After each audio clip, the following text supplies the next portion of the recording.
untuk mewujudkan impian mendirikan pesantren.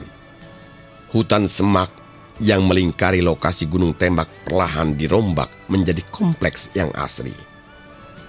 Tak henti-hentinya, Abdullah Said terus memberikan suntikan motivasi kepada santrinya dengan terjun langsung dalam pekerjaan yang berat ini. Beliau sangat kuat dalam memberikan motivasi. Ya. Artinya memberikan penyampaian bahwa tujuan daripada hidup berpesantren, daripada hidup berjamaah, ya seperti yang didengungkan sekarang oleh Hidayatullah dalam membangun peradaban itu, peradaban Islam. Ya beliau sangat kuat memberikan visi visi daripada arah daripada berpesantren itu kepada santri. Dan beliau yang memberikan motivasi sangat kuat sehingga santri-santri itu dalam bekerja, dalam beribadah, dalam belajar itu penuh dengan antusias. Nah, kadang juga beliau itu berkomunikasi kalau dengan santri ya, katakanlah ada alumni angkatan pertama Alia atau dulu di sini juga ada yang namanya KMM ya, kuliah balik ya,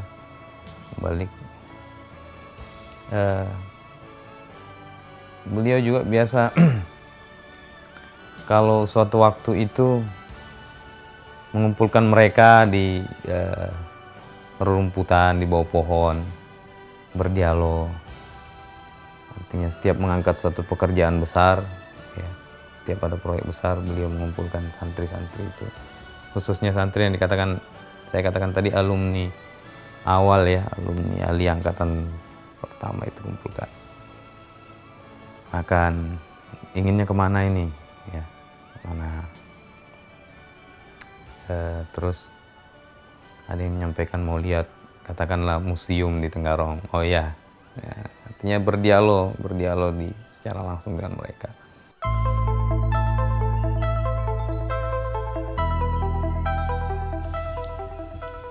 Seiring waktu, areal yang kini telah menghijau subur pada awalnya merupakan tanah yang gersang, tandus karena kadar asam atau pH dan zat besinya atau Fe yang sangat tinggi. Atas kerja keras Ustadz Abdullah Said telah berubah menjadi hijau. Bahkan karena keberhasilan mengubah lingkungan yang gersang menjadi hijau, Hidayatullah mendapat penghargaan Tata Ruang Internasional dan Kalpataru pada tahun 1984.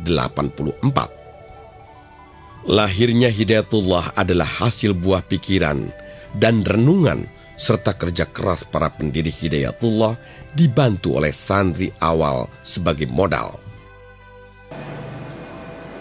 Alhamdulillah, keterlibatan saya dengan Hidayatullah merupakan satu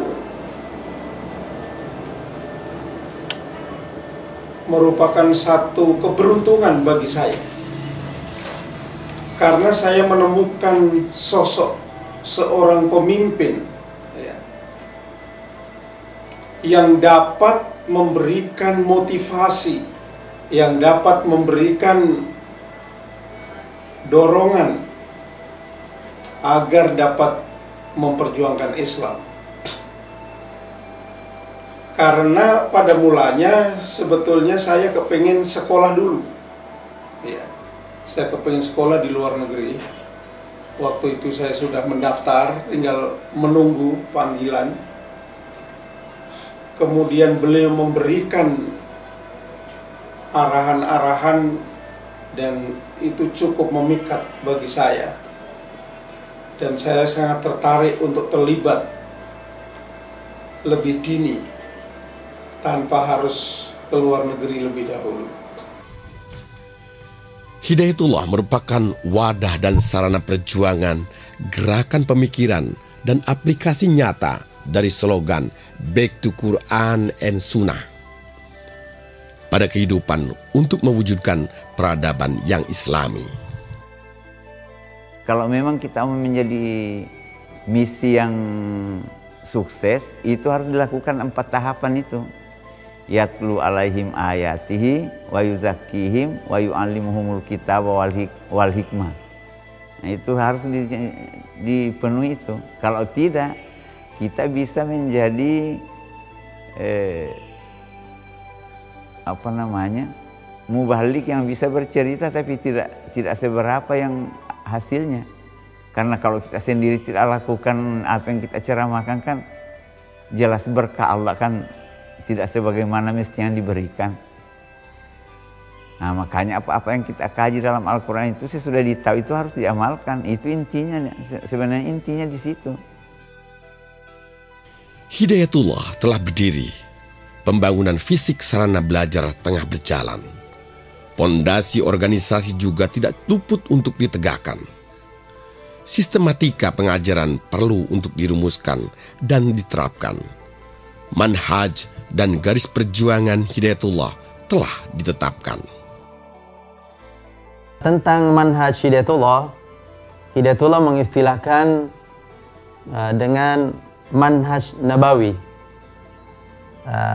Hidayatullah di dalam memperjuangkan Islam ini ingin meneladani manhaj Rasulullah SAW dan para sahabatnya, yang kemudian kita istilahkan dengan sistematika nuzulnya wahyu, mengambil pesan-pesan inti dari 5 surah pertama, dari surah Al-Alaq yang kandungannya itu adalah tauhid, aqidah tauhid.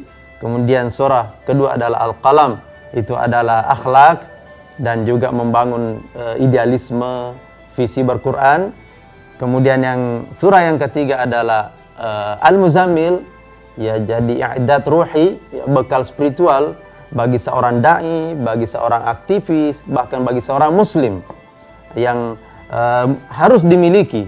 Jadi setelah akidahnya, akhlaknya, kemudian idealismenya sudah tertanam, kemudian juga dia sudah punya bekal spiritual di dalam surah Al-Muzammil, barulah kemudian ke surah yang keempat adalah Al-Mudaththir.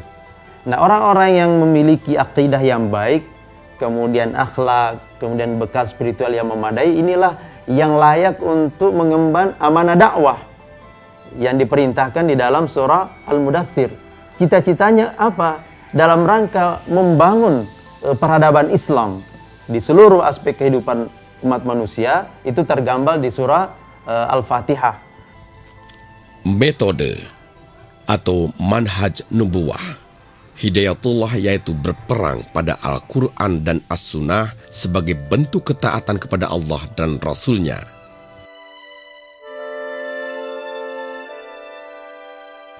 Hidayatullah berfokus pada pelurusan masalah akidah, imamah dan jamaah atau tajdid, pencerahan kesadaran, tilawatu ayatillah, pembersihan jiwa, tazkiyatun nufus, pengajaran dan pendidikan, talimatul khitab wal hikmah, dengan tujuan akhir melahirkan kepemimpinan dan umat.